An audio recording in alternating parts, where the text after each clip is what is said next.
Hey everybody, how's it going? It's a Daily Shooter, and about a week or so ago I made a video about the upcoming ammunition regulations here in the state of California, and I'll link that video down below. That video got a lot of instant traction. There were a lot of people out there who had questions, a lot of people were confused, and they watched that video, and some people were left after that video still having some questions. So I have been inundated with comments and questions, people asking me things that maybe were not covered in that video. So I'm going to try and cover some of those today. I'll put a link to the original video again down below, but that's what we're going to do. We're going to answer a couple questions that people have still had since that video came out.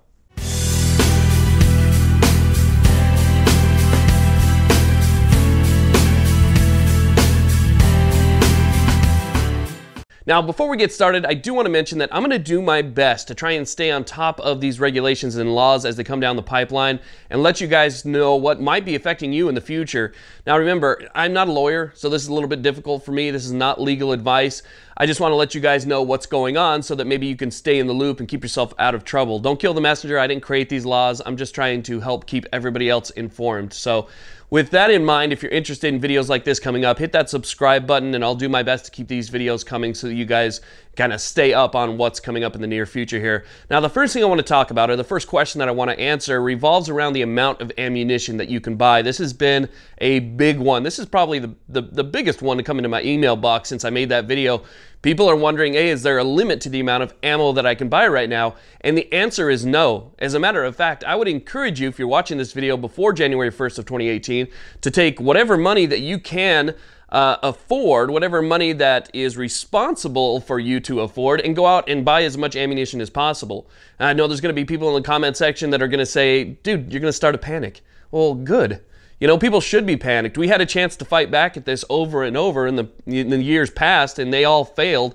Well, guess what? It gets implemented on January 1st, and you're going to have to jump through loopholes. It's going to be difficult to find ammunition. Ammunition prices are going to go up, and it's going to be a lot more difficult to just go buy a box of 22.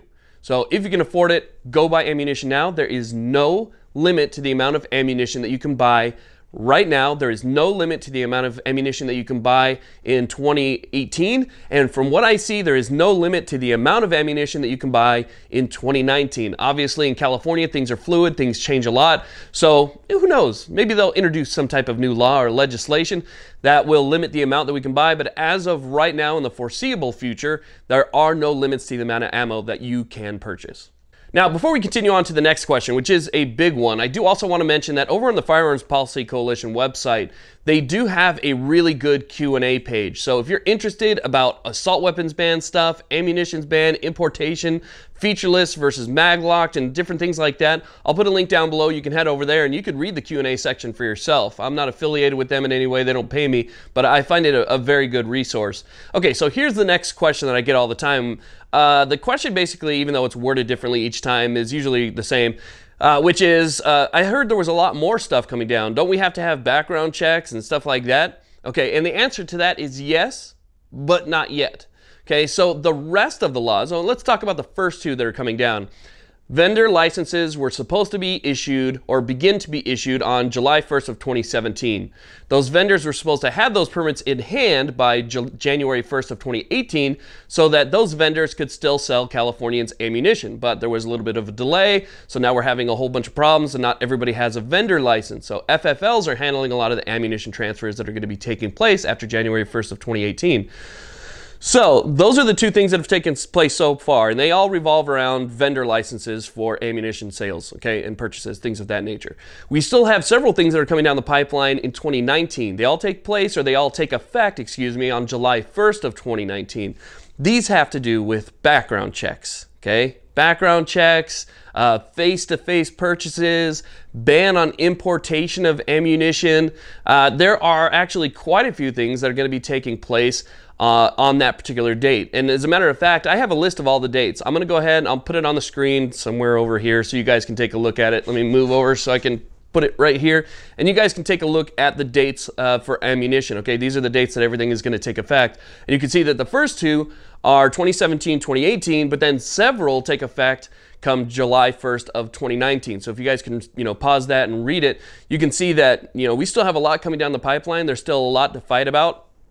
From what I hear, there have been multiple lawsuits now that have been filed specifically against these ammunition regulations, saying that they are burdensome to the public and they exceed even what was considered, standard state law. So hopefully these, things can be rolled back. Hopefully we can win in court. But knowing the Ninth Circuit Court of Appeals being so liberal, I'm just not sure that that's going to happen unless it goes up to the Supreme Court, and potentially we have the numbers in the Supreme Court. Maybe we can get something turned over there, because basically what is happening here, and you can see that in the list on July 1st of 2019 with background checks, banning on importation, you're talking about a massive change to the Second Amendment in the state of California, not necessarily by attacking the firearms, but by attacking how firearms work and attacking the ammunition in those firearms. So it's essentially a gun ban, but they're using ammunition as kind of a backdoor way to attack it. So they're really kind of playing every card in their deck with this one. And so we're going to have to fight back. We're going to have to get those lawsuits going. I believe the NRA has one. Firearms Policy Coalition, I know, has several that are coming down. And let's see, who is it? Calguns Foundation, California Firearms. There's quite, I don't know why I'm having a brain fire. I mean, I know these guys and I talk to them all the time. But there's several foundations out there right now that are going after this, and hopefully we can get some type of stoppage. Maybe a federal judge will put a stop to these before they start. We'll see. But nonetheless, the biggest question that I got are, aren't there more coming down the pipeline? Yes, you saw the list. You can read it for yourself. And is there a limit on ammunition? And as of right now, no. So again, don't shoot the messenger. I'm just trying to tell you guys what I know, and hopefully everybody can get their ammunition before everything kind of goes backwards and upside down. So anyway, thank you all very much for watching. I really appreciate it. Please like, subscribe. Have a great day.